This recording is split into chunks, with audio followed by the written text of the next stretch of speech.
So tell us, what's your dream job? Darling, I've told you several times before, I have no dream job. I do not dream of labor.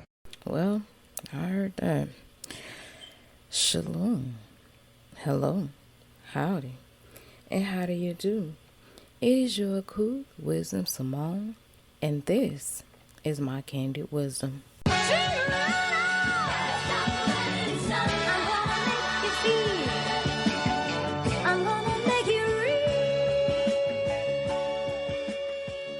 Well, shalom again. Today, we're going to review jobs. Not individual jobs, who's hiring, and all that stuff, but just information surrounding the mindset of a job. What's the big deal? We are raised with the idea of, in order to be a productive individual, a contributing citizen of the world, we have to find a job. This is a majority thought. Of course, there are families and units that don't train within that mindset, and we may have space to explore them as well. But when did a job become a thing? So with that thought, as a child given to you, you begin to formulate ideas of what your dream job would be. Now, when it comes to dream jobs, as far as America is concerned, because I know my understanding is very limited. I'm not a well-traveled person. I think the furthest north I've ever been would be Hardyville. What is it? Hardyville, South Carolina? Whichever is furthest north between Hardyville and Myrtle Beach. Furthest north I've ever been. Furthest south I've ever been, Sanibel Island or Miami, Florida. Whichever is furthest south. Furthest east is Jacksonville. Shout out to Jacksonville, Duval County. Furthest south I've ever been, or excuse me, not southeast I've ever been, is the city of my nativity. Furthest west, I believe, would be Dothan or Slocum, Alabama. So, not well traveled to be able to understand all different cultures and things of that nature. But from what I've had access to on the lovely web and what's broadcasted to me on television or random whatever I see, the rest of the world does not seem to be structured as the United States, and they seem to be a little bit happier in some cases without some of the constraints that we have. But today's constraint we will explore is going to be the idea of a job. Now, with dream jobs in America, according to Job Sage, October 13, 2022, 1 in 10 Americans are working in their dream job. And of those, 7 in 10 of them don't think that they're on track to their dream job. And 53% think that their dream job doesn't fit the current economy. Now, for me, I can say I would be in the 7 and 10 because I'm not in my dream job. As the opening said, I don't necessarily think that I initially ever had a dream quote unquote job. When I was a child, I wanted to be a wife. I think I mentioned that in a previous episode. That's what I wanted to be. Then as time progressed, somebody introduced the idea to me like you have to make money, you have to do stuff. So at that point, with the way that I thought, I decided I wanted to be a lawyer. And I wanted to be a lawyer because I felt like I could change the world by helping people stay out of jail that shouldn't be in jail and making sure people that should be in jail were put in jail. And with that, I realized that I would have to possibly represent some people that were actually guilty. And I didn't want to do that. So I said, okay, well, instead of being a lawyer, I'll be a police officer. That way I can arrest the people. But then I considered, even if I arrest the people, it doesn't mean that they're going to go to jail.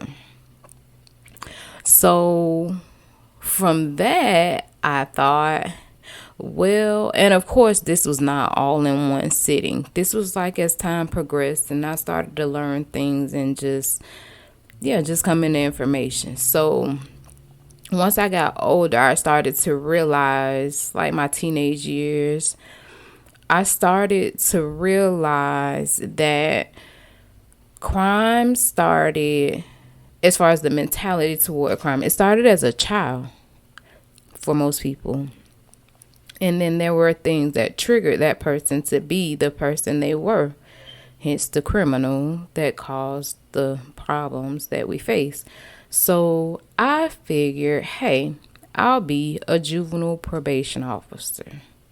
Now, between the police officer the police officer idea, I had like a whole plan, right? So in high school, I was in ROTC. And I said I was going to go do ROTC, which I don't think I wanted to do. I can't remember whether I did or I didn't, but I do remember when I got into it, I enjoyed it. And I knew I wanted to be a police officer as well. So I said, what I'll do when I get out of high school, I'll go into the military. Because if I go into the military, then when I get out, I can be a police officer without having to go to police academy. And I'll have rank because of my tenure in the military. So I had that part all thought out. But George Bush became president. And I was like, I don't think I want to be in the military with him as president. So that is what pushed and kind of provoked the idea of, let me just be a juvenile probation officer. Let me show some kid that somebody really cares about them and prevent them from being a criminal altogether, right? And nip it at the bud. So that didn't happen either.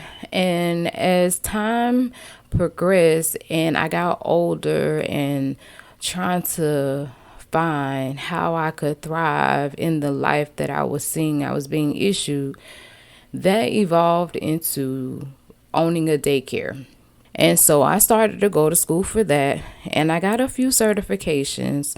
I was just going to initially work at one, and you still needed certifications. I hadn't applied anywhere, but I saw that I had a gift when it came to children and how when I was around them or I interacted with them, I could see my impact or my fingerprint.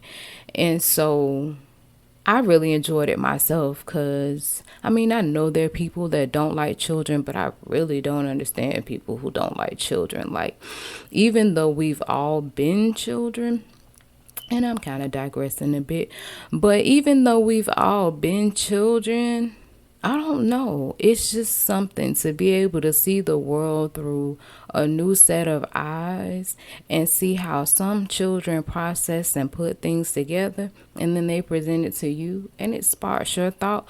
They don't have the inhibitions that we have. They don't have the scars that we have. They don't have a lot of what we have. So it allows them to experience the world and see the world in such a marvelous way.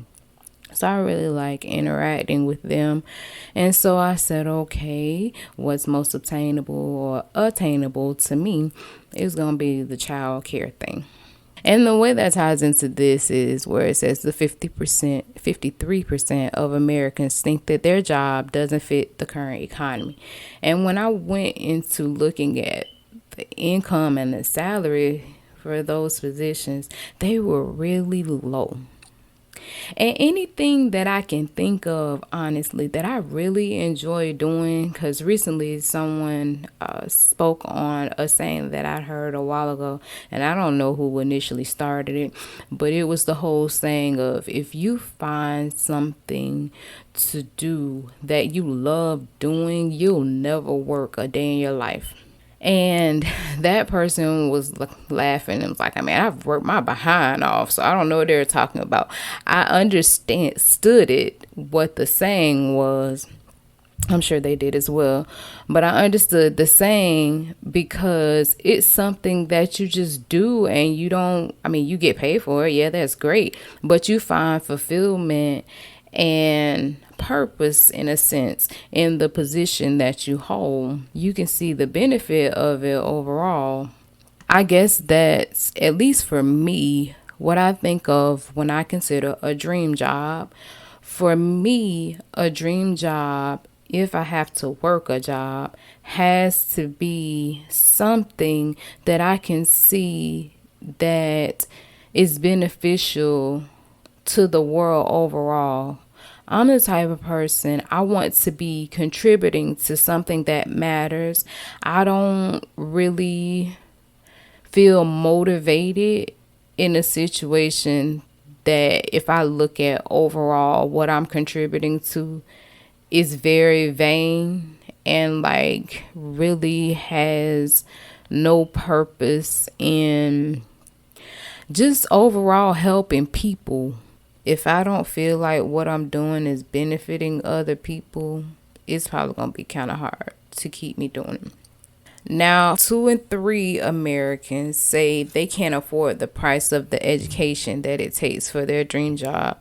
Now, with the child care courses that I was taking and the certifications that I had, they didn't cost much. They were few hour classes that I could take online, and then once I took those courses online, I would have to go to at that time I went to Florida Community College of Jacksonville. That name has changed because they're now accredited for bachelor's degrees, and at that time I think you could only get an associate's at the most from there. But of course, they offered other programs and certifications, and I took advantage of the childcare one. And I think all in all of those classes may have been a few $100s, not much at all. So if your dream job is childcare, you can get those courses. You may even be able to get your foot in the door without anything. But that's not something that's very expensive. On the other end, there are some doctor. I mentioned wanting to be a lawyer. All of that stuff takes a lot of time and money. But the money that it takes, the payout or the return is good. But there's definitely a lot of struggling and sacrifice that's required for those. Now, another study with studyfinds.org, this was September 2021. It says that 87% of employed adults said the skills they learned while playing as a child helped them achieve success in their careers. Now, some of those skills are creativity, teamwork, problem solving, empathy, and communication. The largest percentage of all of them is creativity. I can also attest to creativity. I've always been a creative individual. I've done creative things in the realm of customer service and clerical stuff, even some music and poetry, but I haven't been able to gain the traction for it to be a lucrative business for me. 50% of people say that teamwork, learning teamwork as a child helped them be successful in their career. Now, with anything, you need a team. So, with that, problem solving, 42%, empathy, 41%. I can see that being good with customer service, and then communication at 39%. And they all learn these things while playing as a child. So those are cool things to introduce to your child to kind of help them toward the future. Put them in situations where they have to be creative, maybe writing stories and things of that nature. I'm kind of soft when it comes to the creativity part because I think creativity is like a gateway. And I think it's a gateway because you can pretty much do anything with creativity. It's transferable no matter what quote unquote field you work in. My creativity has allowed me to create processes that people hadn't necessarily been able to see before and things of that nature. There were about 2,000 parents of children between the ages of 3 and 14 that were surveyed and asked about what it was that influenced their idea toward dream jobs. 50% of them said their childhood activities, 40% said the media, about 35% said how they played, 32% said what they played with, and 34% said that what their parents did influenced their idea toward work. And then the dream jobs that they had, 33% wanted to be a doctor or a nurse. 24%, I guess I would be included in that, wanted to be a lawyer. And then 23% said that they wanted to be an actor. Honorable mention went to artist at 22 and teacher at 21. Now, teaching is also something that I have experience in that falls in that category of kind of underpaid.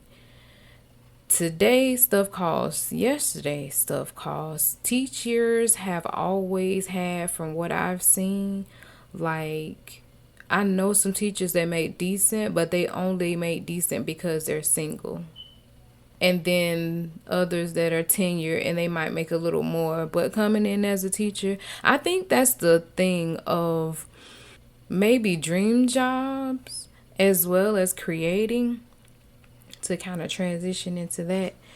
I think that creating, like you hear stories of actors and things of that nature.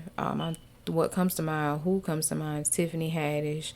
And she talks about how she had to sleep in her car and all this other stuff because she had this dream of being a comedian.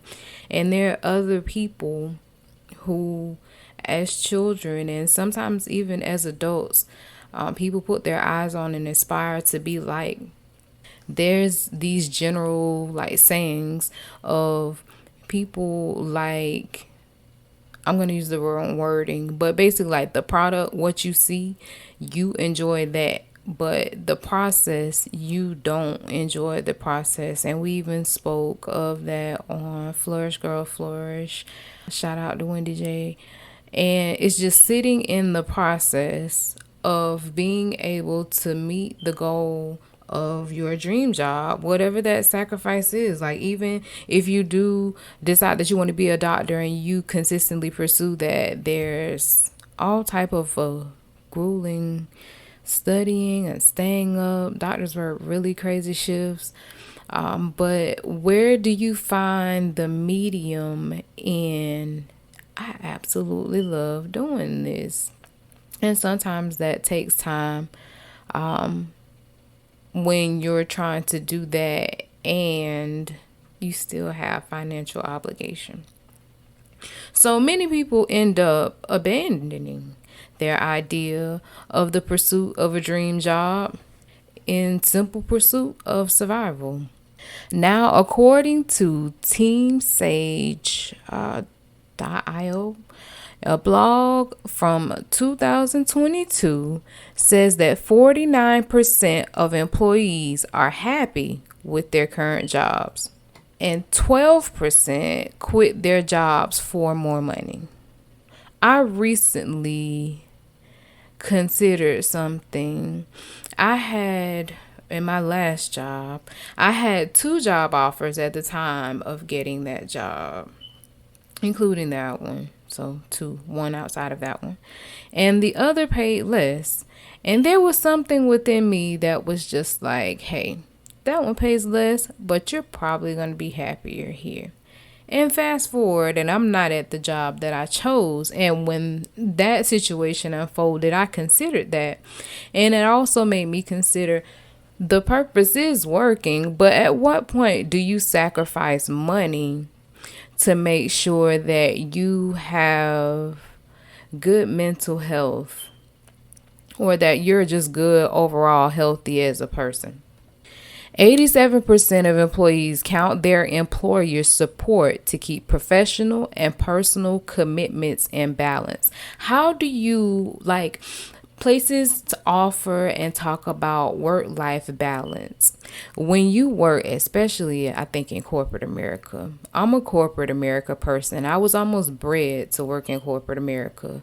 When I was in high school, and I may have discussed this also, but when I was in high school, Andrew Jackson Senior High School in Jacksonville, Florida, had a program, Future Business Leaders of America. And that program offered space to work at Blue Cross Blue Shield of Florida starting your junior year. That was something that my mother was really adamant about me getting into. So I got into that, and that gave me an edge when it came to when I graduated. Option of college, of course. I didn't apply to any colleges or anything to that perspective, but it was something that was presented to me as an idea. Like I said, I wanted to be, at that time, I considered being a police officer and going into the military. And by the time I graduated, that had transitioned into the juvenile probation officer idea. So I did go to college for a small period of time for criminal justice. But just as far as corporate America, that's what I do. That's what I know how to do. Comes natural. So in that experience, there have been some positions that I liked. My ideal customer service is give me a task. This is just with any job for me. I don't think that I'm like the brightest tool in the shed, but I do think that I'm an effective tool. And all you have to do is give me clear direction and leave me alone. Like, I can handle it pretty well myself if I know exactly what I'm doing. So I'm not good with micromanagers. I'm not good with someone to talk to me all day or disrupt me. I'm kind of, like I said, I'm an introvert. I do push myself out to interact with people, but for the most part, the core of me, I'm an introvert. So just give me some instructions, let me do my thing, and we can roll. But at what point do you sacrifice money for things like that? Like, just, you know what works for you. At what point do you compromise and say that that's a part of you that you can shed for solely monetary gain? 45% of workers relate weight gain to their current job. That I can see if you work in corporate America. Now, something else that's funny that I considered today in brainstorming for this show. When I was younger, when I worked at Blue Cross Blue Shield, I would always tell my dad, like, the way you work, I would much rather work with my hands than sit at a desk. And he was like, Nisa, you crazy. That's what he calls me. Nisa, you crazy. Nisa, you got it made. You sit there and you on the computer and you ain't got to do nothing, and such and such, and so on and so on. And recently I saw the movie Office Space, which is a very funny movie. And in that movie, he works in corporate America. He works in programming. And that movie came out, I believe, in like 1999. So he did programming for the year rollover, Y2K. The system previous, like most systems in real life at that time, had only been programmed to display the last two numbers of the year without consideration of 1990, the 1900s rather, rolling out into the 2000s. So just like in that movie, there were people that had to go in and update coding to accommodate that. But in the movie, he's just like, he hates his job. It doesn't take him much time to do his job. I could relate to that. It only took me like maybe 4 hours to do maybe 8 hours of production. So I would go visit people and do other stuff. But he had his coworkers that he was cool with, and they all hated their jobs, and they felt like they were underappreciated and underpaid and overmanaged. And so that movie goes through his journey of kind of coming into like, I really don't care anymore about this job as much as it's been put on me to care about the job, because my life matters and what I want matters and my happiness matters. And I would much rather be happy than be bound to this place. And his kind of don't care attitude ended up being really good for him. And in the end, spoiler alert, he ends up transitioning into just working on a construction site. When it comes to jobs, people tend to prefer jobs that require less physical labor. Me personally, I like a balance between the two. I would rather work a physical job than sit at a desk and type. Although sitting at a desk and typing and organizing ideas and creating processes are something that I have the capability of doing, I really enjoy doing things more than I enjoy doing that, like manual labor. I also consider the idea around job when it comes to taking care of your family. I saw something, if I hadn't already mentioned it, in 1850, the steam engine was created, and that was or has been attributed to the transition and the idea of work, because with that creation of an energy source, this now gave man the ability to create on a larger scale and to also be able to create with others.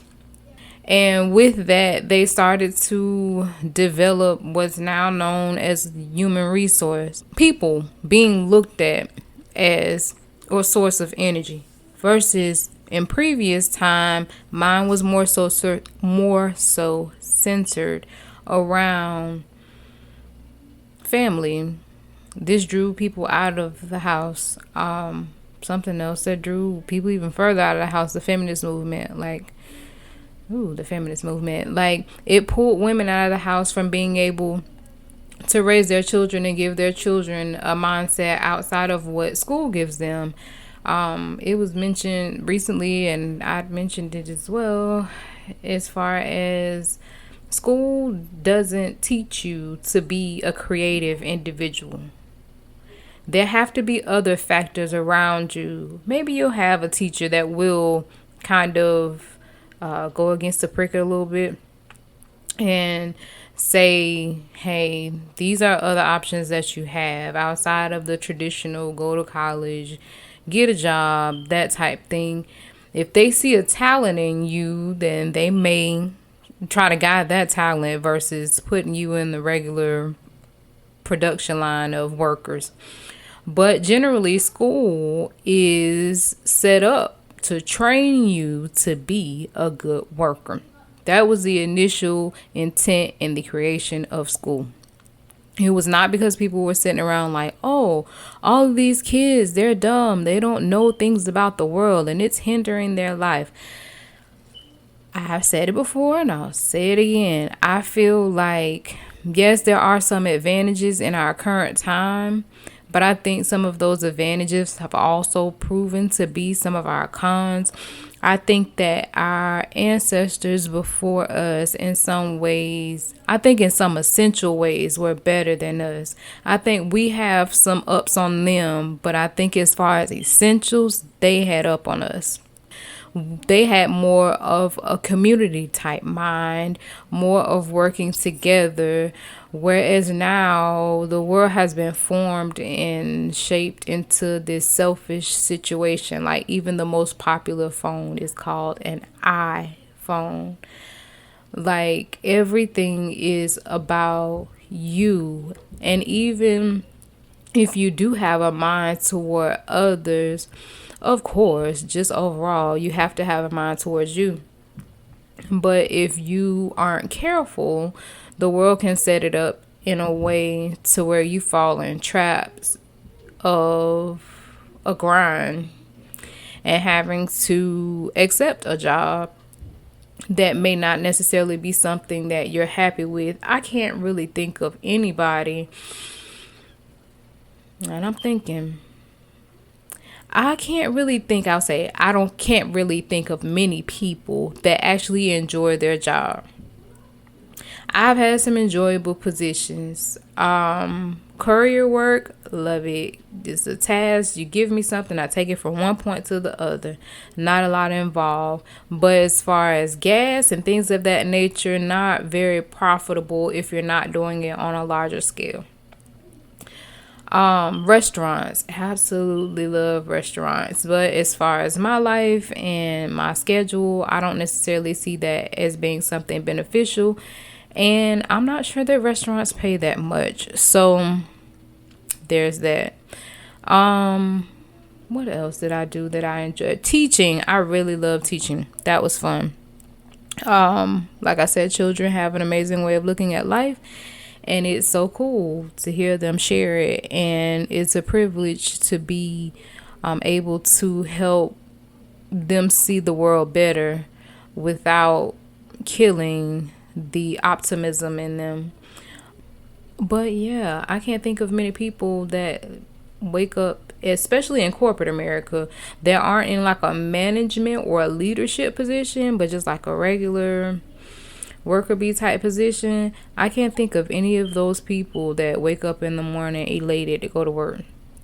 I read an article about this guy. He said that he had a coworker who said when her alarm clock went off in the morning, she just cried.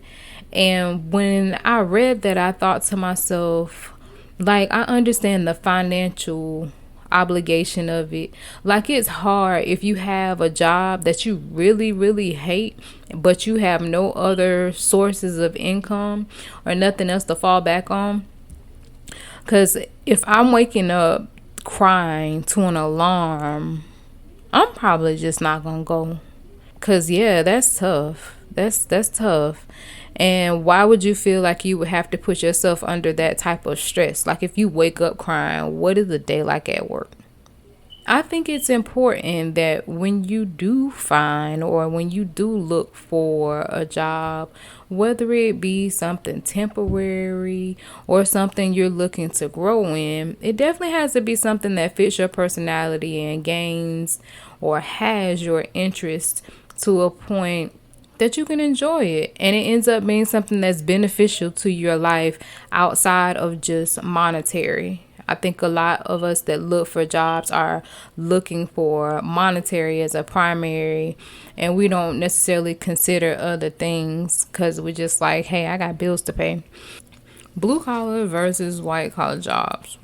With that, I think that blue collar jobs are better. The reason I think that blue collar jobs are better is because they benefit your overall health.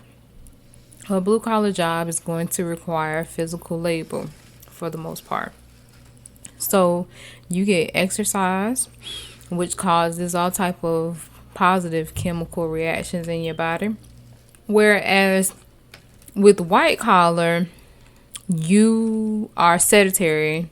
You're going to sit and you're going to do whatever is required to do while you sit. So when you talk about overall health in comparison, blue collar seems to be better.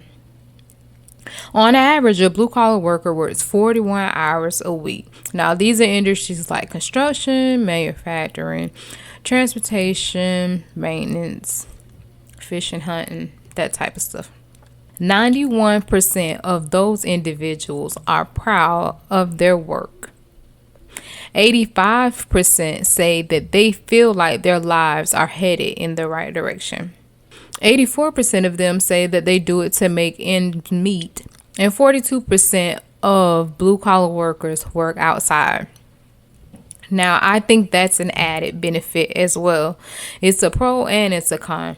When you work outside, you're able to get all the benefits of the sunshine and the air and just all of the great things that nature has to offer for a person when they're in it. The downside is you're outside. So if it's raining, if it's cold, if it's any type of condition that's counterproductive to whatever your job is, that cuts into your financial space.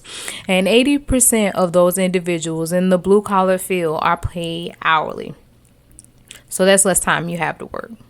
49% work in a skilled trade. Now, that's something else that wasn't promoted as much in school. It was looked kind of down if you went to what we had called skill centers. People that went to skill centers were usually individuals that had behavior issues and couldn't generally stay in regular school without being suspended. So they were sent to a school where they learned a trade. I think those people were more beneficial than the people that went to college, or some people at least. I know of some people in high school that graduated and worked instead of going to college and came out pretty cool without the debt of college. 40% of blue collar workers feel like they're better off than their parents were at their age. And 88% feel like their children would be better off.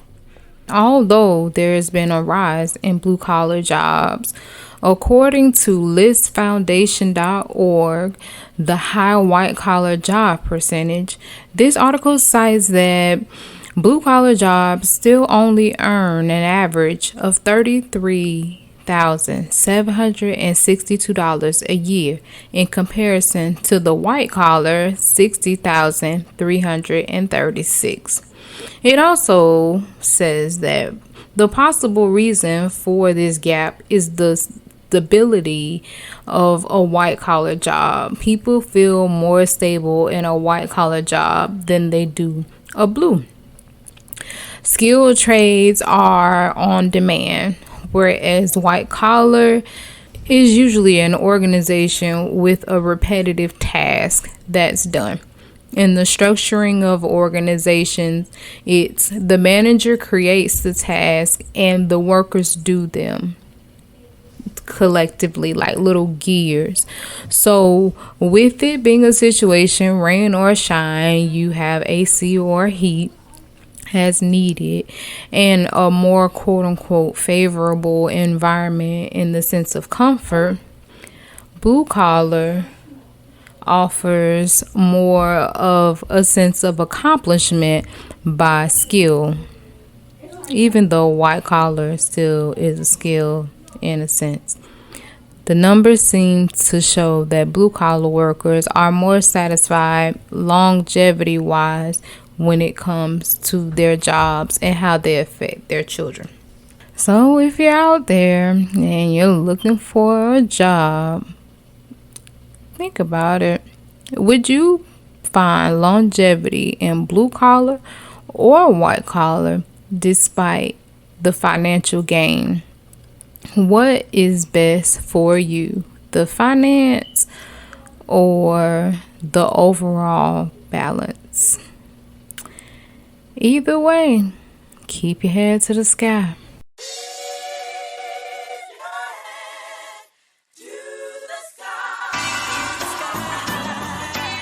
That's what happened. You make timeless. And now it's time for our Zamar. Today is just a reminder. Still don't know who we be? We the winning team. We Yehudi, keep it G, keeping it a bean. Freedom fighters, UEP, and we gonna shine with it on, and even without the jewelry. We lights in this dark garage, killing beats, don't call the cops. Repping Yahusha until the coffin drop. I wouldn't mind a nice house that cost a lot. AMG Benz truck pulling up in the parking spot. Or the one that parked by itself. But sometimes I just have to remind myself, did I come here for things and to pile up wealth? Or did I come because my soul needed dire help? From the one who looked down on low, set on high, alone he formed the earth, no help, he stretched the sky. My redemption draw near, yet he said it was not, like we in June and next up July. We ain't hiding, you can find us, building for our children till the time's up, upright how he designed us. In case you forgot, I'll remind you. Why these sinners come defy us? Like in the end, we won't triumph. Newer rots and Shamayim, where you can find us. In case you forgot, I'll remind you. Hadu for your listening ear.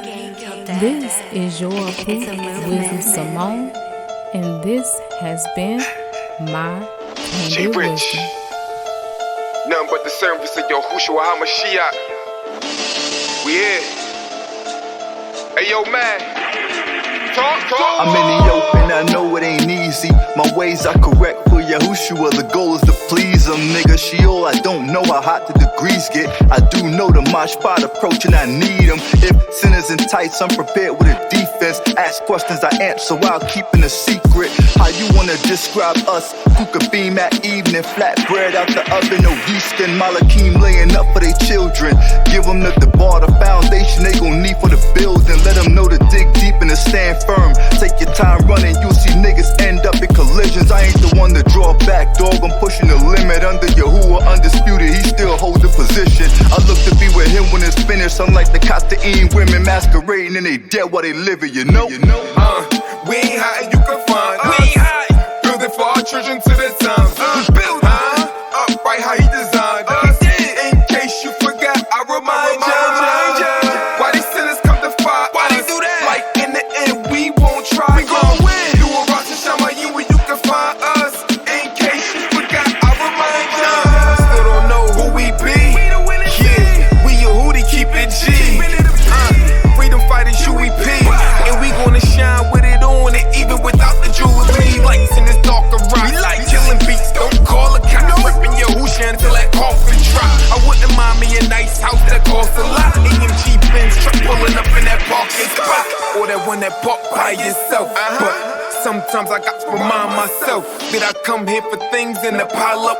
Or did I come cause my soul needed dire help? From the one who looked down on low, set on high, alone, he from the earth, no help. He stretched the sky, my redemption draw near you. Who she said it was now, like we in June and next is July. Talk to Rick.